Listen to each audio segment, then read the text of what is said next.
friend and my boss from Söderhamn, Sweden, Sosso Bcheri, which I'm really excited for this presentation. I know it's going to be fabulous. And he'll be discussing the Söderhamn pilot and more specifically the community interaction platform. And just like in the morning, Ahmad Sabouri from the Goethe University of Frankfurt will come up and explain a little bit more about the architecture. Following that, we'll have a demo, and then Ahmad will be back on stage again discussing the architectural layers. So, thank you. Okay, thank you, Jimm. Good job.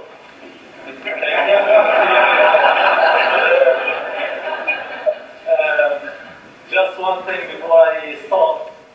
I heard of many presentation experts and gurus that if you have anything that can annoy you, attract the eyes of the audience, so you better tell it and explain it. So I sweat a lot. So don't worry about this. As long as you keep the distance and don't give me difficult answers, no worry. This morning, Jimm said, I have heard that you can use a woman's deodorant. It's very good. I said, okay, why don't we do it in a more scientific way? You can try it for 2 weeks, and then let's see. Okay, my name is Sosso from Söderhamn in Sweden, and I will present the Swedish pilot. I will have a demo. So, I will talk about the pilot in brief, and then the different use cases, and the 2 rounds of the pilot, and then the demo, and then we will have questions and answers. And we will have the questions before Ahmad starts his second session. So, the Söderhamn pilot, it was run in a school for up to the 9th grade, but the participants in the pilot were students 12 to 16 years old from 7th to 9th grade. It was a school internal social network that were built specifically for this pilot. It involved students, parents, and school personnel. The idea was to provide trusted authentication while at the same time protecting the anonymity and privacy of the users. And we have to keep in mind that we had different groups than what we have in the Atlas pilot, where we have university students used to computers and to technology. We had minors and we had parents that not all of them maybe are used to computers. So the objectives of the pilot was to demonstrate how ABC technology or privacy ABCs can be used in a real-life situation. What are the circumstances, what are the problems, what do we face if we want to protect the anonymity and privacy of users. And we had also not only the requirements from the school, the students, the parents, and the school personnel, we had also regulations and requirements from the authorities, like the school, Swedish National Agency for Education, the Swedish Data Inspection Board, that both of them made a statement requesting that schools that make sensitive information available for parents via the internet should use two-factor authentication. And that is, there are other technologies that can meet this requirement, but privacy ABC technology can meet this requirement, but even offer more functionalities, better features, even to protect not only the identity but also the anonymity and privacy of users. So this internal community platform, or the restricted data system as we call it, we planned it with 4 main scenarios in mind: chat communication, political discussion, counseling, and document sharing. If if we start with the first use case or scenario, which is chat communication, the idea here is to show how users can use the internet to prove things. For example, if you want to prove that I belong to this group, to this age group, or I am a girl or I am a boy of a certain age. So this functionality, this feature for the ABC4Trust can meet this use case. So each use case have more background in the that will show how the technology works. Political discussions, many people, many persons want to express their opinion, their political thinking, that maybe they will not dare to do it if they know that everybody knows what they are thinking, or if they are prefer the communist or whatever. So, in order to give them some means to express their thinking without being afraid, the political discussion use case can use privacy AUC technology to make to post messages anonymously. Another use case was counseling. Minors may have problems and they may need counseling from counselors, from nurses, from teachers, but some of them may not dare to ask very sensitive questions.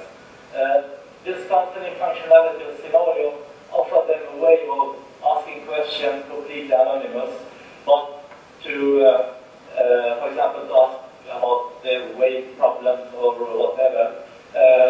But the counselor has the chance to ask the user, the student, okay, if you have this problem, maybe we can meet, or you can come to the school, you can make an appointment. So it can be like the first step to there ask for a question and ask for help.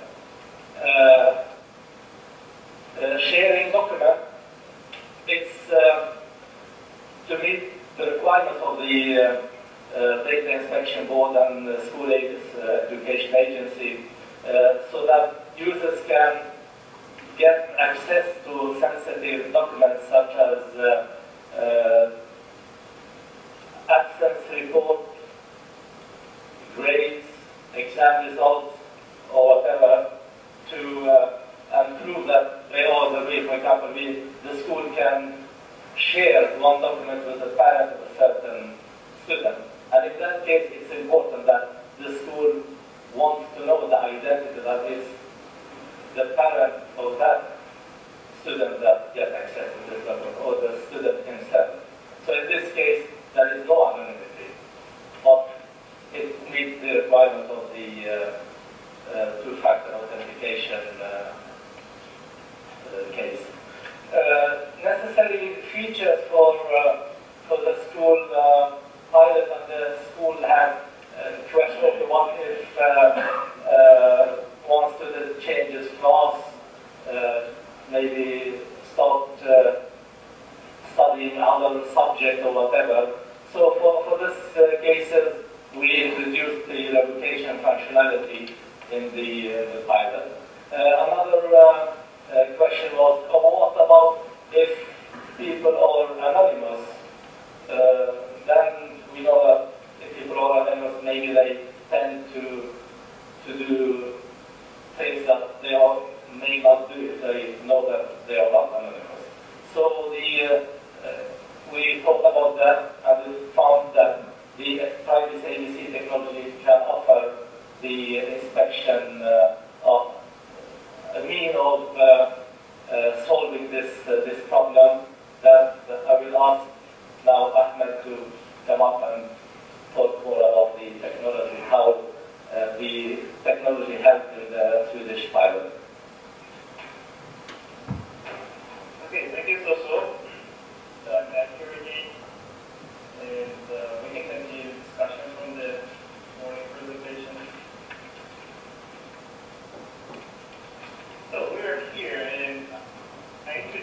how it works with issuance of credential and how the user can get the credential and later authenticate this credential in the implementation process. So now, what really happens is somebody starts misusing the system.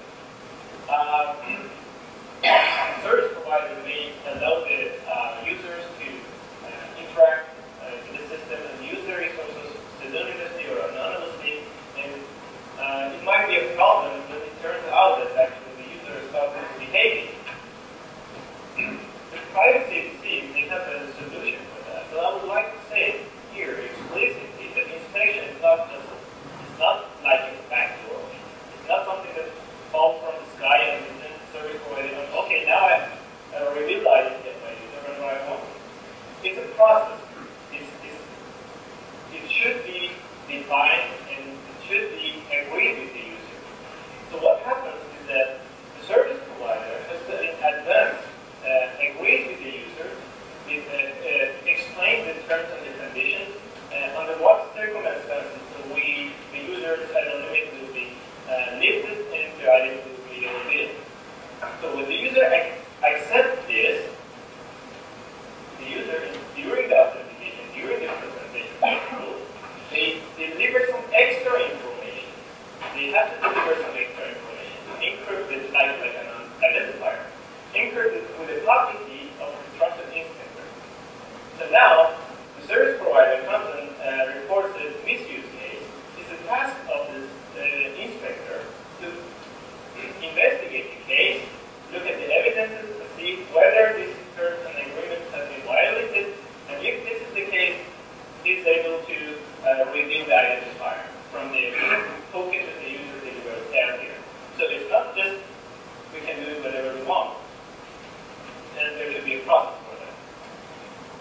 There's something here to extra information that I'd like to give here. The inspection is not just for hunting the users. It can be used in different ways. If you remember from Jan's presentation in the morning, they use it for the tombola process. So the users, after they submitted their evaluation form, they participated in the tombola, but they gave their identifier in an inspectable form. They were encrypted. So whenever the tombola was over and they randomly selected the winner, they just revealed the identity of that winner. So the inspector came, opened one packet that was for the winner. So we can use this feature to implement some privacy-friendly processes, which is not related to, as I said, user hunting. So, what happens if somebody, if we need to invalidate the credential? Somebody loses his credential, loses control over the credential with the smart card of the team, or somebody changes some attribute, like changing class, changing school, and then we need to invalidate this, the old credential, we issue a new one. So we have the revocation feature implemented, but it's a bit different than the revocation process that you know from other certification systems. It has to be privacy-friendly as well. So here we have revocation authority, which basically keeps there are many ways to, different ways to implement it. The one that we implemented in the project was based on blacklisting. So the revocation authority keeps a black list of the revoked credentials. And the verifier is supposed to frequently retrieve some information about this blacklist. And whenever the user wants to authenticate towards the verifier, she also needs to fetch some information from the revocation authority and generate proof that her credential identifier is not in the list. So it doesn't say which credential I have, it just proves that I'm not in the blacklist. So that's how the privacy-friendly way of revocation happens in private safety. So definitely when we have revocation process here, it introduces some extra overhead, timing and performance and everything. So now we have put all the pieces of the puzzle together, and we have this picture that we saw in Kai's presentation in the morning. The user can obtain credentials from the issuer, can transform it somehow and use it authenticated for the verifier. Whenever it's needed in the protocol or the process required, and we can have the inspection process, and then the inspector is involved, and whenever a credential needs to be removed, the issuer informs the revocation authority, and the process of revocation check happens between the users and the verifier and the revocation authority. So now, I will stop here and give the floor back to Sosso, and we'll talk about the architecture later. Thank you, Ahmad.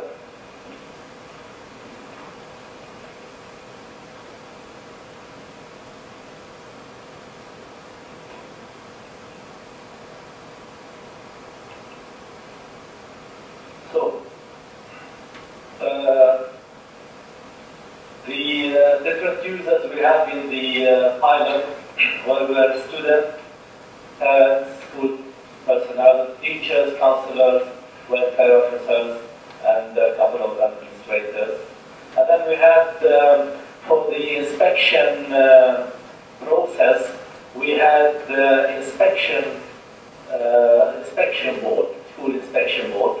And then we had the inspector, who was the schoolmaster. So the schoolmaster, he had like the key for performing inspections, but he cannot do it until he gets a request from the school inspection board. So the school inspection board takes a decision whether a case should go to inspection or not.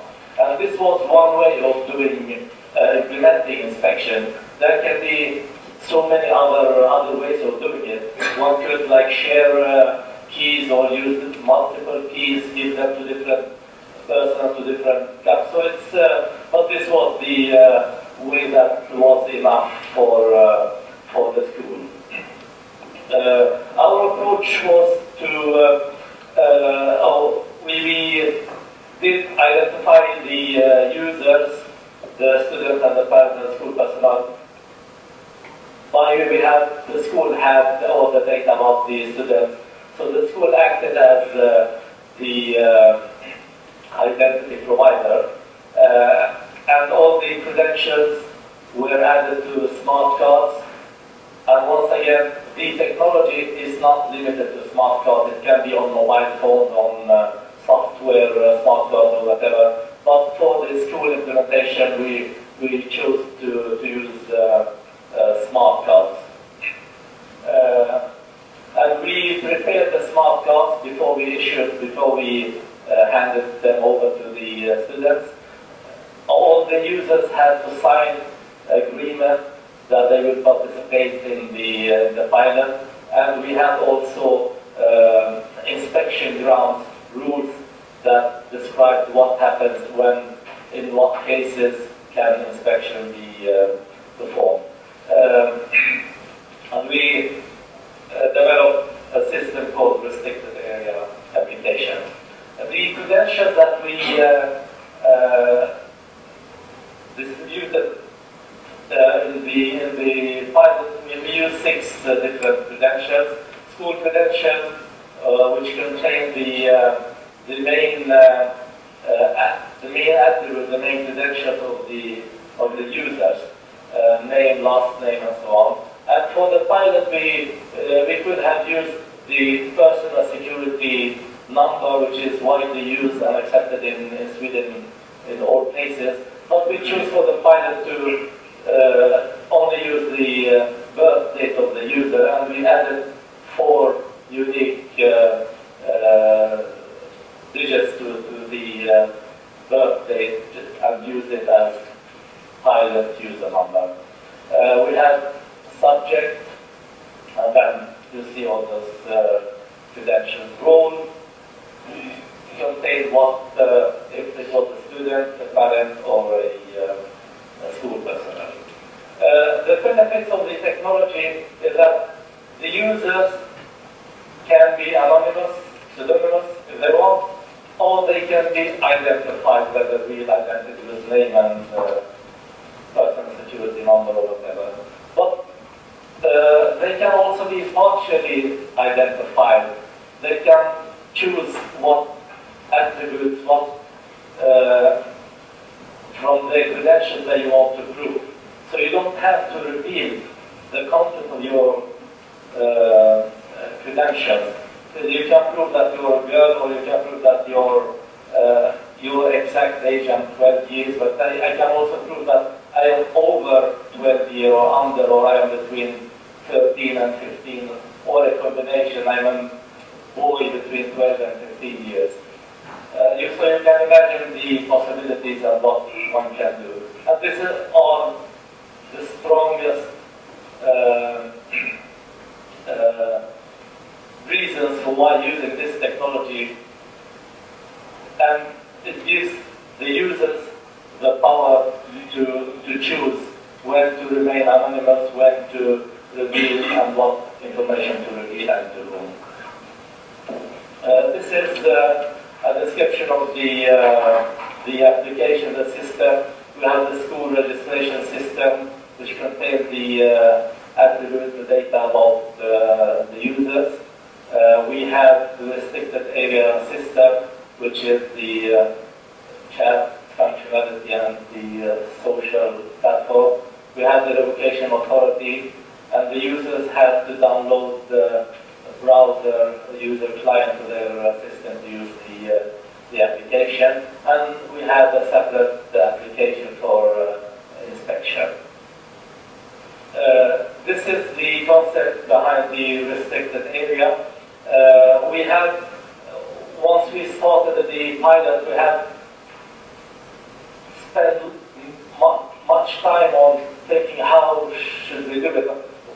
We are used to use Facebook, LinkedIn, or other social network where you have a password and username, you log in, and you're everywhere and you can do whatever you want. But to be able to sometimes be anonymous, sometimes identified, and sometimes partially identified, it cannot work with only one login and only one account. You have to have multiple accounts or do it in another way. So we figured out that, okay, we make something that is like a container that the administrators, but even users can create such a restricted area. And they denote what functionality this will contain. For example, you can chat, you can post documents or whatever. And this can be expanded. You can add what functionality you want. And then you add to this access policies. Who can enter this restricted area? And whoever can enter it, they can access all this functionality and see the content. So this is the basic idea about the restricted areas.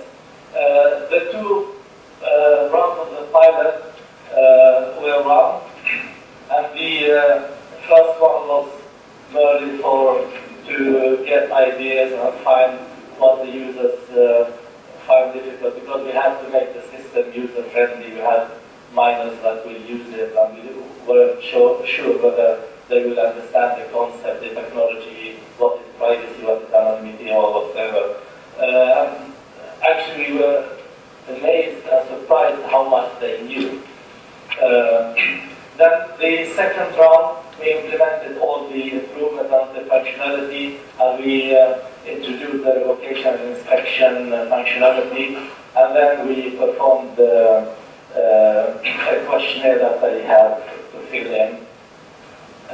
So the second round, we had about 380 users that participated, and this is a picture from the one of the meeting with the parents. And we have more details about the questionnaire, about the pilot, that are summarized in the delivery evaluation of the school pilot, which contains legal aspects and summarizes the results. And the main results are that the users, they were able to use the system. They understood the concept first when we taught them at the beginning, and even after they used the system, they understood why and how to use it. And they trusted the system. And on the question that they were asked whether if this system would exist, would they use it in the future. Most of them were positive and they would use such a system. So to summarize the pilot, we are proud to say that it was successful. Now I will start the demo, and I hope I will be successful too.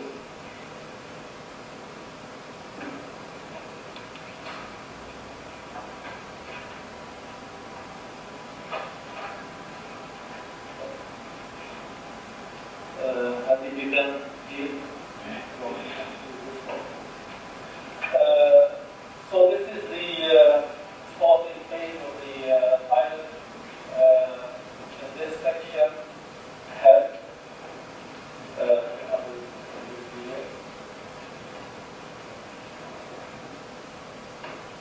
We have a section where users can download the user manual, download the browser client, and they can also download credentials.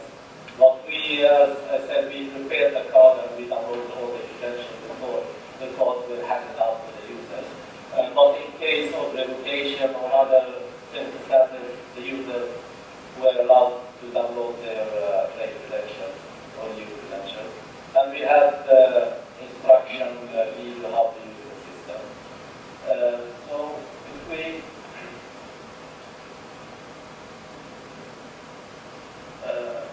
enter the application, sorry that the application is in Swedish, but we can switch language also.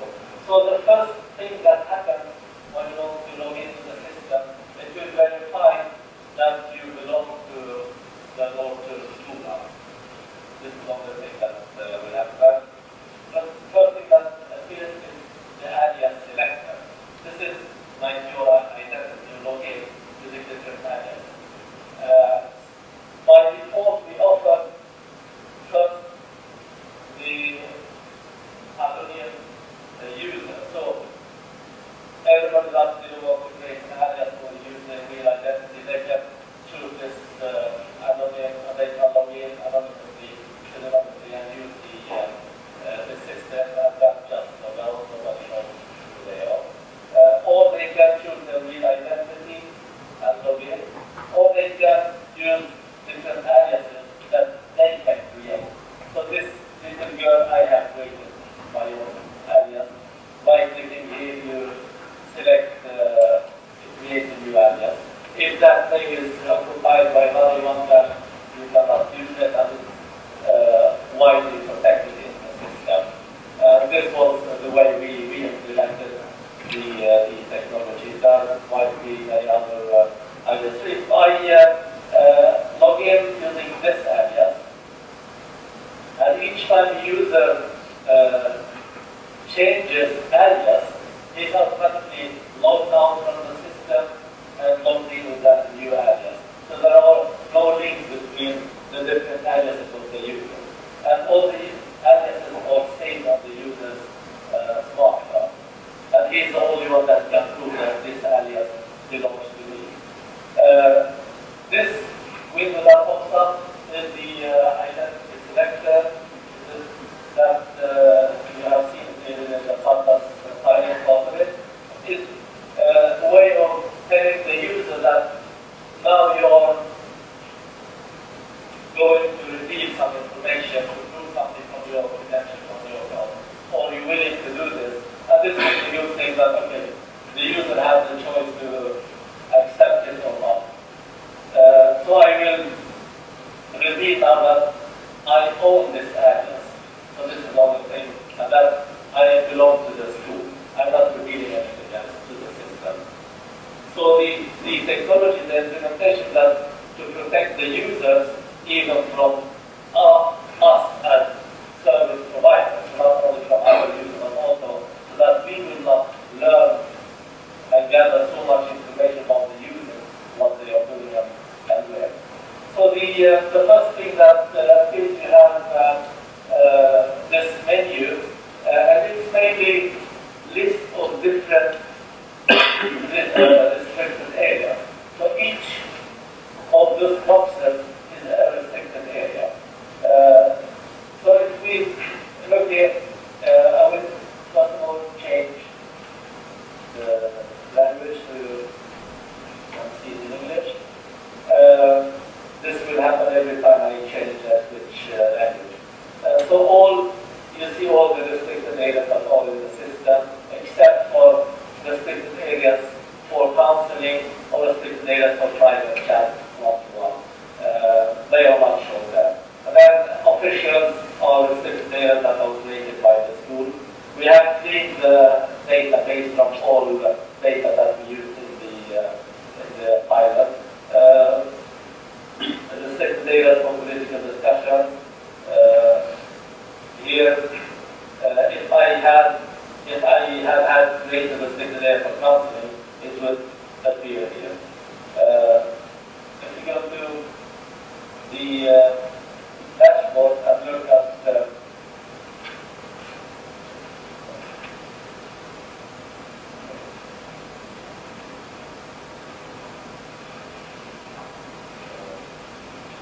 on the dashboard, we have my areas, all like restricted area that somehow belongs to me. I have created or those one region one, then payments if I want to, and here is counseling restricted area, and then we have private restricted area. If you see one user that is logged in, you can click on that user, and then the system will create a restricted area that allows you and that user to communicate. And only those two can access this restricted area. So we will now see what the restricted area is. If you look at this restricted area, first we have added different colors to differentiate the different group of restricted areas. Here is short description, is long description, and here you can mark this as favorite or unmark it as favorite. You can see the access policies. What access policies are accepted in this restricted area.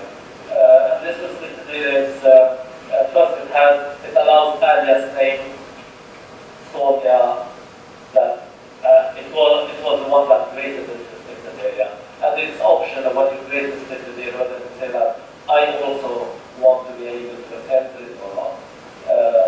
And then you have different access policies. Here we have Swedish word, and then it's female, so girls can enter it at the age over 14. You can add many different access policies, and you can group them. You can say that will allow boys 12 to 15 years and girls 11 to 12 or whatever, or those that are in class second grade, ninth grade, eighth grade, or whatever. So you can combine it very quickly. Here you can edit and change and add the restricted data. Here we see what functionalities are accepted in this restricted data. We have wall, document, and chat. So if we try to enter this restricted area, we will see that the system wants to verify that I comply with the access policy, the content in my smartphone. And I accept, so I will be entering this restricted area. Bear in mind that I'm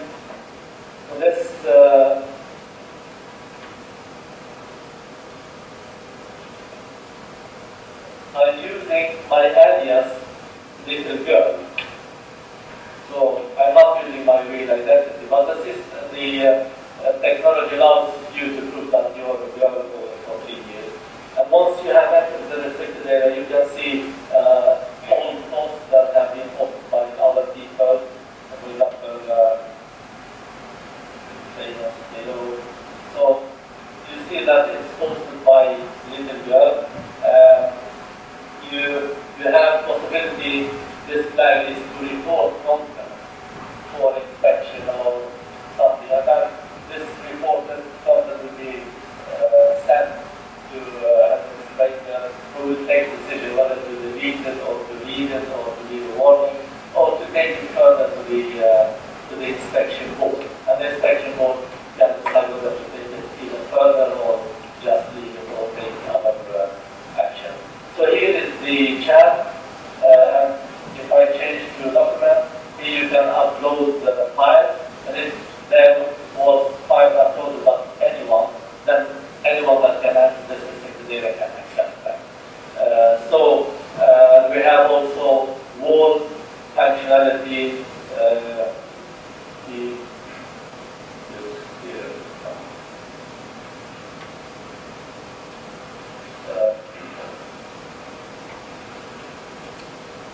So we go back to the system.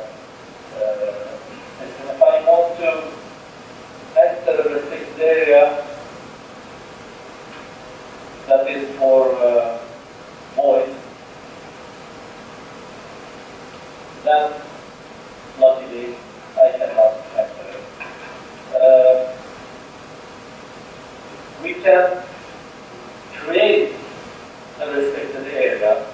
You define the name, describe it, and select what functionality it will contain, and then go next, and select the policy.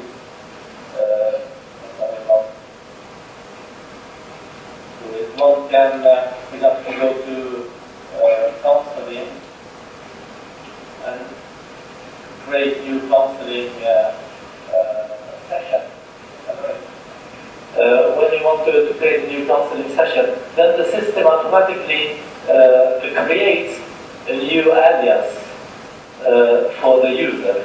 We did this so that the user don't use an alias or their real identity when by mistake when they want to ask for counseling. So that this was like a way of implementing it to make sure that if the user is already logged in, maybe they use alias or they use their name or other things. So we chose that this is the best way to do it in this situation.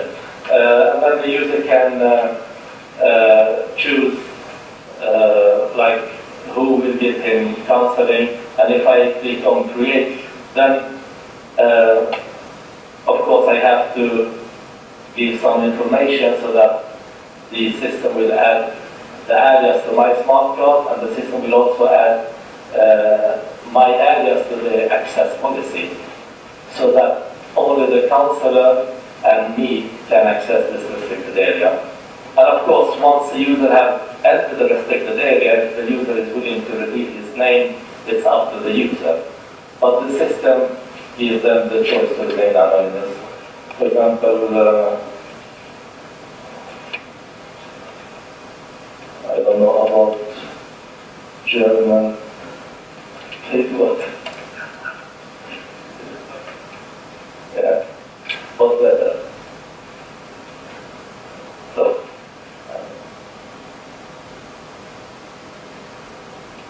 if I go now, we see that a restricted area has been created, and the access policy.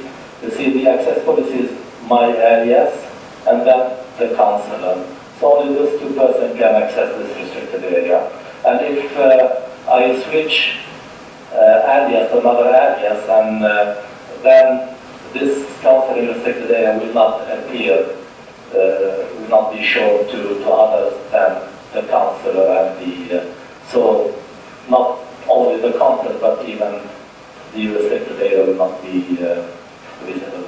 I would just take up that we have also a browser tool that helps the user to manage and see what credentials they have on their card, and to check revocation status, to back up the smart card, to restore it, and to change the PIN and so on.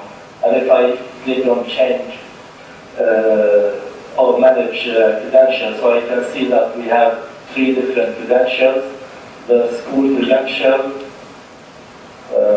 which shows that first name, last name, pilot user number, gender, and so on. And if we look at subject, it shows what the subject the user studies, and the role of that user was a student. So I think my time is out, but we will... Yeah, we have time for a few questions here. Thank you, Sosso.